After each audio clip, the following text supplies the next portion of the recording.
Hello and welcome back to AmRev360, conversations about the American Revolution from all angles. I'm Scott Stephenson. I'm the president and CEO of the Museum of the American Revolution here in Old City, Philadelphia. And it's holiday time. It's December, and I'm sure many of us are thinking about cooking, about food. I certainly am. And so I'm really excited today to have a conversation with my good friend, Chef Walter Staib, the proprietor of Philadelphia's City Tavern for the last 27 years. It's a bittersweet moment as we record this because after those 27 years of operation, the City Tavern has recently closed. And so I'm really eager to catch up with Chef Staib, learn a little bit more about his background, and kind of reflect on the 18th century cuisine of Philadelphia and the history of the City Tavern. And so Walter, it's wonderful to see you here. It's great to be with you. So I'd love to just sort of launch off about with a question about how did a German guy end up falling in love with the American Revolution and its food? To make a long story short, I came to Philadelphia in '79, really not understanding much about what Philadelphia was all about. Fell in love with it quickly because Philadelphia is, as you know, one of the, in my opinion, finest cities. We have so much culture. We are the birthplace of American nation. And everything kind of happened here. And I moved down here with ARA, which was called Airmark at the time. I was president of a restaurant company headquartered right down the street from where I'm sitting right now, 6th and Walnut. Think about it, right on the corner, 6th and Walnut. And how little, when I think back, all these years gone by. But to make a long story short, in '94, the National Park Service was looking for an operator that could really embrace the 18th century to its fullest. And I had a little bit of information about the 18th century, Williamsburg, some other things. We dug out a site in Richmond, Virginia, where we discovered an old flour mill. So I had a knowledge, but not as much knowledge as I have today, obviously. And so basically I moved the family in '79 out to the burbs and been here ever since. So the City Tavern this year would be, like you said earlier, would conclude my 26th year. Next year, in a couple of weeks from now, would have been 27 years. Just to pull apart some of the pieces, I think I can share when I was in high school, I first ate at the City Tavern. This was 1982, so I'm dating myself. And I think I had the colonial hamburger and a side of colonial French fries. So I think the first thing to recognize is, when you took over operations of the City Tavern, which of course was an 18th century building destroyed in the 19th century, reconstructed for the American bicentennial. But it hadn't ever had a kind of academic approach to bringing the cuisine of early America to life. And can you talk a little bit about the process of how you did the research and brought the City Tavern experience on site to life? Really, obviously, when I found out about the tavern closed December 31st of '92, and it was literally standing empty for almost a year and a half while I was under negotiating with the Department of the Interior. One of the things I wanted to do always from the beginning, do it as best as way as possible. And I spent a ton of money here, building a bake shop, building everything, putting the kitchen together so we could produce the quality, because we're a big restaurant. You got 300 seats, so you had to be prepared for that. And a lot of research was done. But I will also tell you that the Department of the Interior helped me tremendously. And many friends that I have, same friends that you have, Mount Vernon, Montpelier, Monticello, you name it, all helped. I will tell you honestly, there is camaraderie between food historians that's second to none. You have a question, you go out and you get 50,000 answers back. There's names in my head that it's just great friends, including yourself, that helped us on a couple of shows. But so what I did is I really wanted to give people an experience, not the poor Richard hamburger, not a hot dog, and not this kind of stuff, And And so basically we worked very closely with the park and actually worked with Kerry Deaton early on in the beginning, and Bob Chinini, and we got all the paperwork. And I worked very closely with Bruce Gill, who runs the Charles Thompson Harrington out in Bryn Mawr. So I had a pretty good idea what Thomas Jefferson used to like to eat on the weekends when he wasn't in the town, when he would ride out to Bryn Mawr. So I had a pretty good understanding. And so based on all that, I then put together what I thought the menu would be like, worked closely with the environment, the tabletops, everything else like that, with the curators to make sure that we give you an experience of what it was like. People say to me, what was so important? Well, what's so important? When you just think about it, think about it, that in August 5th, 1777, the Marquis Lafayette met Washington right here. Washington slept up here with his wife. Everybody was here. He met John Adamson here. So that there was no reason not to really fully celebrate. And the beverages as well, the Madeira. We had all the beers recreated to official recipes. So we didn't stop at nowhere. It was always about the quality and how well we can give you a glimpse into the past. So we didn't do any of the shortcuts, so we really stuck to our tradition. Rain or shine, we would make bacon our bread, our salilan, our nadama, sweet potato biscuits, you name it, we did it. So tell me, Walter, when did what was the germ of the idea that became A Taste of History and the television series? actually, it was really the consumer. Early on, I remember I opened in '94, and to great reviews from all over. I mean, you name big newspapers all came and said, "Oh wow, look at that!" I mean, we got a huge article from the Frankfurter Allgemeine, the New York Times, the Chicago Tribune. And people said, "Wow, we didn't realize how sophisticated 18th century was." And the problem is that we didn't think we had no airplanes, but people still traveled to Europe.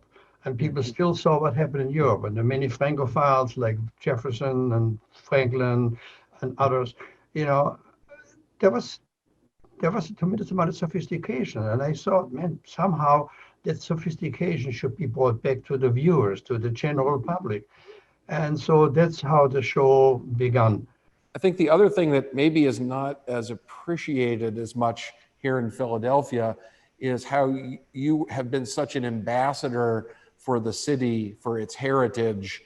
And you can see that in the clientele, the international clientele that you would see every day in the tavern. And frankly, because you're only a block away from the museum, of course, I've spent a lot of time over there, lunches, dinners, and you're a celebrity when you walk, when people see you walking up or down the stairs or down the hall. Well, we worked hard. And, we had everybody here, I mean, from the sitting presidents to every governors, you name it. We've always done that.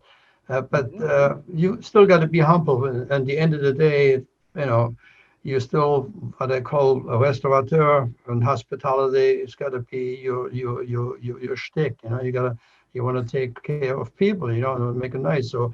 But you got to remember Ed Rendell, who obviously I got to know extremely well when he was mayor, before he became governor, and I was officially the culinary ambassador to the Commonwealth of Pennsylvania. I traveled for Rendell. I went to Europe and many other places just to showcase that Philadelphia is much more than cheesesteak and pretzels. Not knocking it, but we really, you see, what most people don't realize.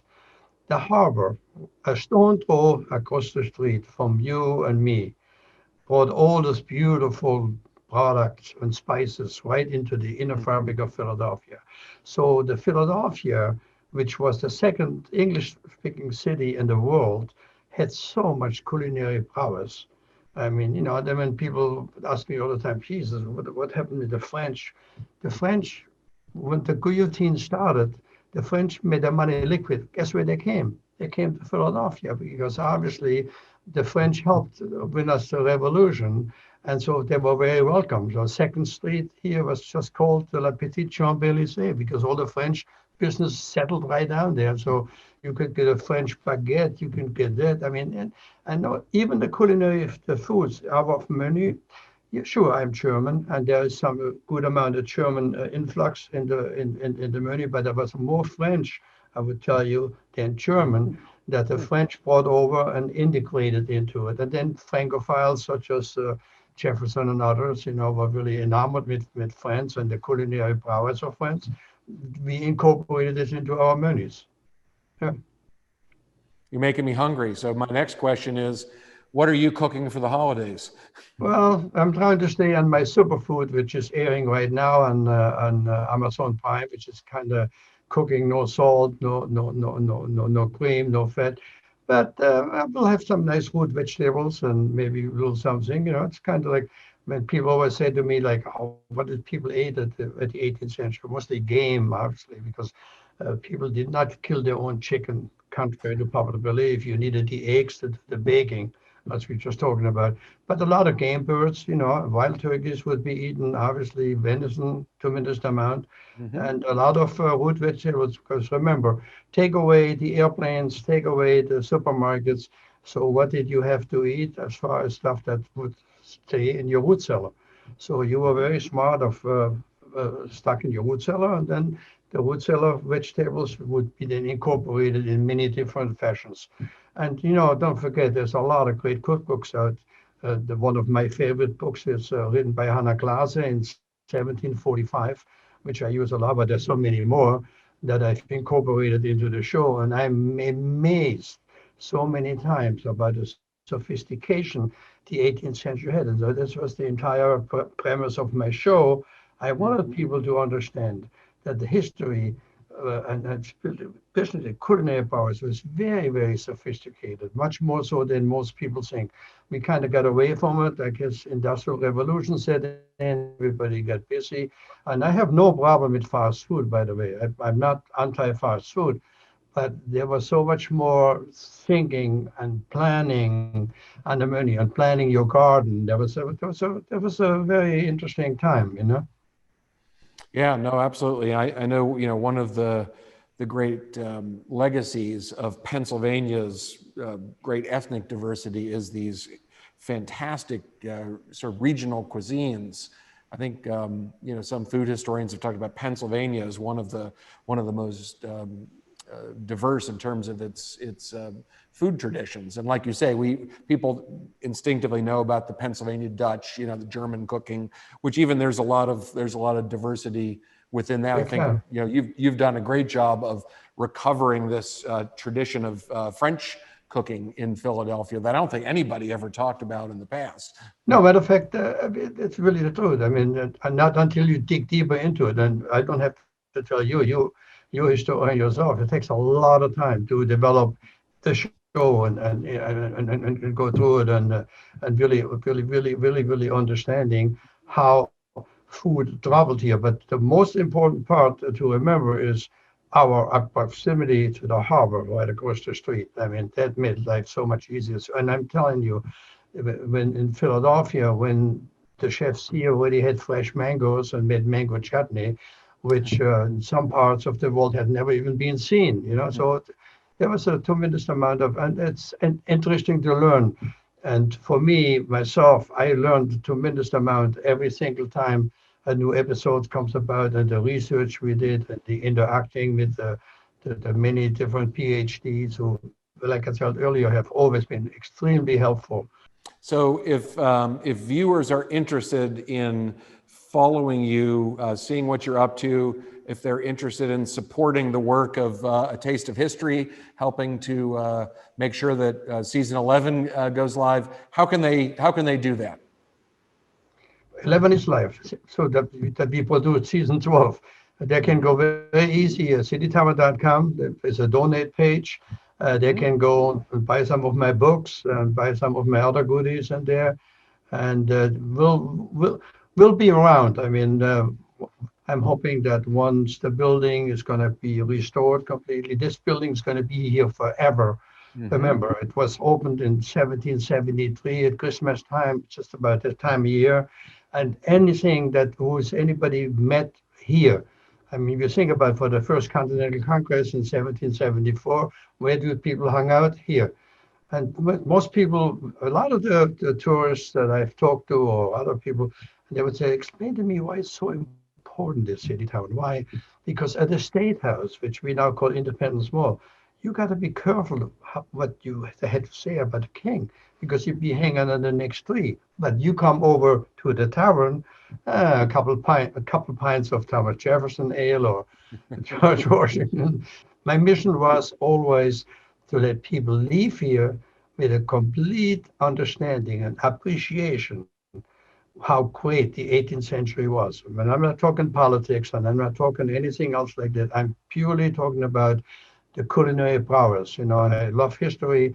I love the food of the history, and I like what you're doing next door. I mean, so much needed, and you know, like I always can never thank enough to Mr. Lindfest, who was actually a big supporter of my show.